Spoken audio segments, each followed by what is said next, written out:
Now, I would like to welcome on stage our Gama president, Mr. Ramachandran, to say a few words. Good evening and welcome to the Gama 2014 Onam celebrations as Gama enters its 10th year of conceptualization. എല്ലാവർക്കും എൻ്റെ ഹൃദയം നിറഞ്ഞ ഓണാശംസകൾ. ഈ വർഷം gamma Onam നമ്മൾക്ക് ആഘോഷിക്കാൻ പറ്റുന്നത് ഓൾമോസ്റ്റ് തിരുവോണ ദിവസമാണ്. റിയൽ മാവേലി വന്നാൽ പോലും ടിക്കറ്റ് സംശയമാണ് എന്നാണ് ഫ്രണ്ട് ഡെസ്കിൽ നിന്നും പറയുന്നത്.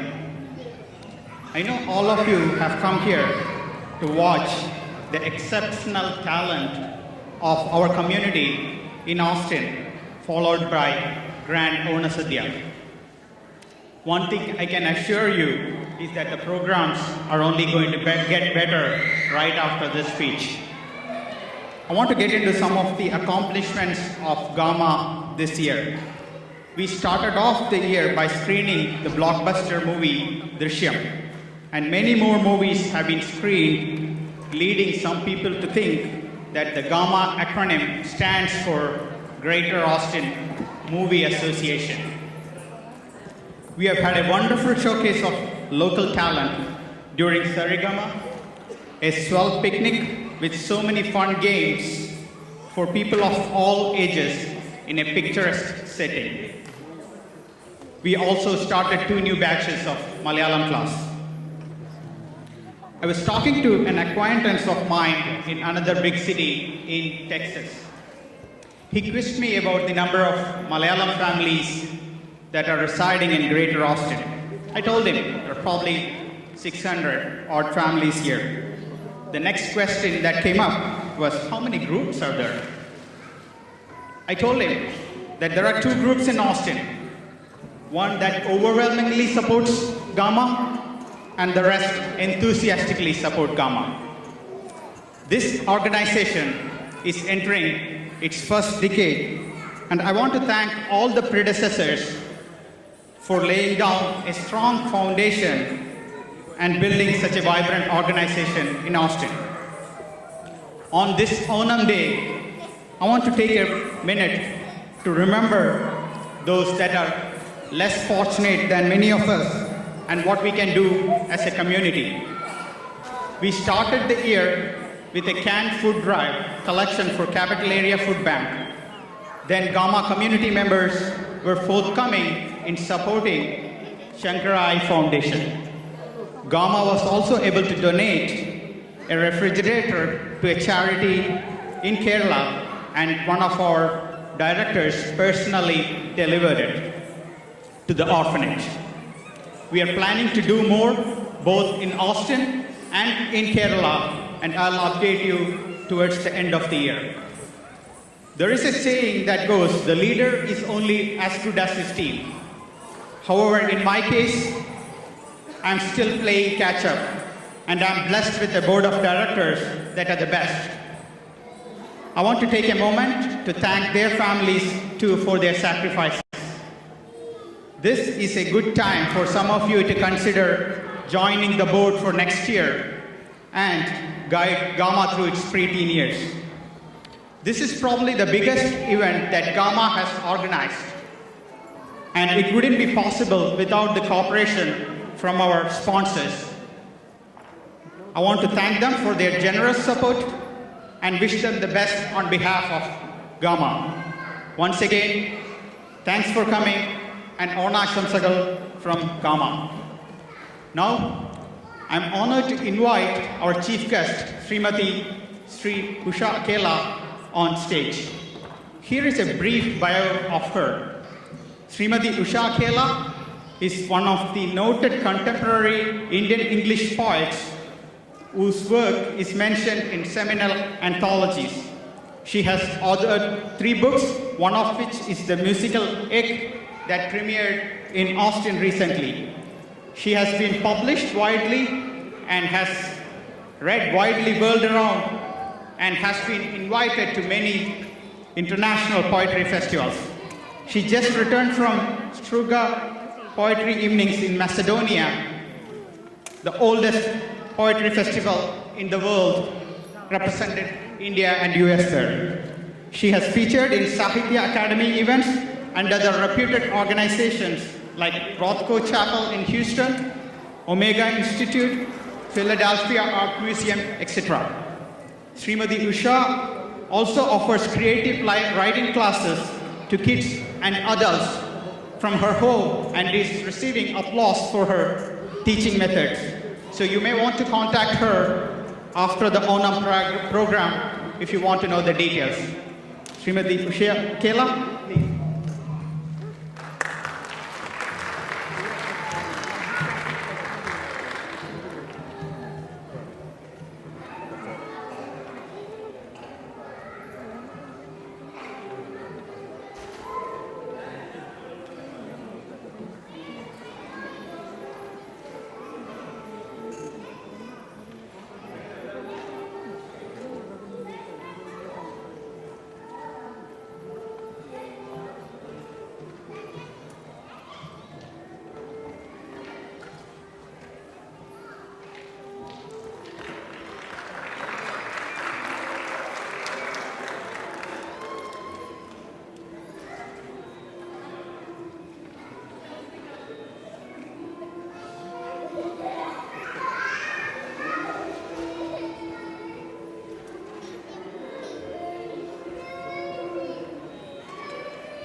I begin by wishing all of you a very happy Onam.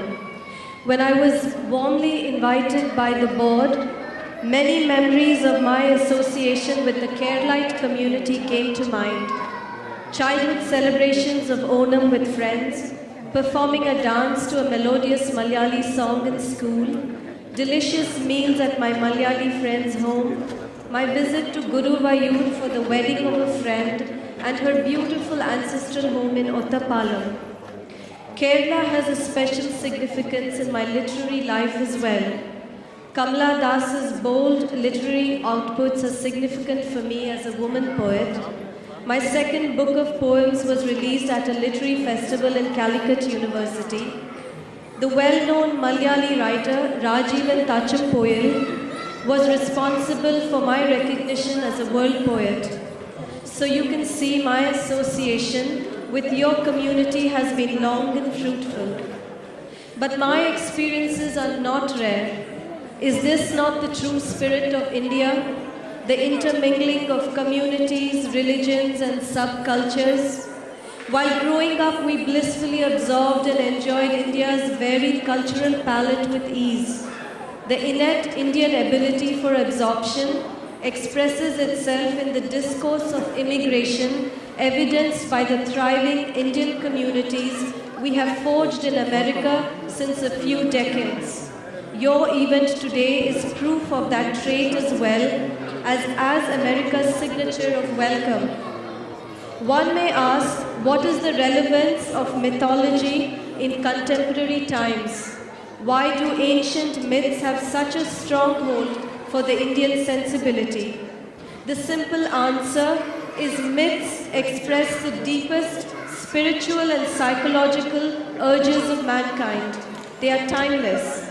And so in the 21st century, we still find relevance in the deep love of a king emerging from the underworld for his people. He symbolizes our hope for utopia and the perfect ruler. And in venerating Vamana, we renew the eternal hope for the balance of good and evil in the cosmic order. So keeping this very short, I would like to end with the concluding lines of a poem dedicated to the Vaman avatar. With all your heart, love the Lord. Offer your inner sanctum as His abode. Grow in faith. Vamana avatar teaches us all. But grow not the ego and usurp not what's not yours. Watch what should lower and what should soar. In an instant He can expand in holy sport. Galaxies, worlds, and all things emanate forth. Man's growing must be done with a head bowed low, faith growing, moving mountains, but not the paltry ego. Happy Onam to all of you.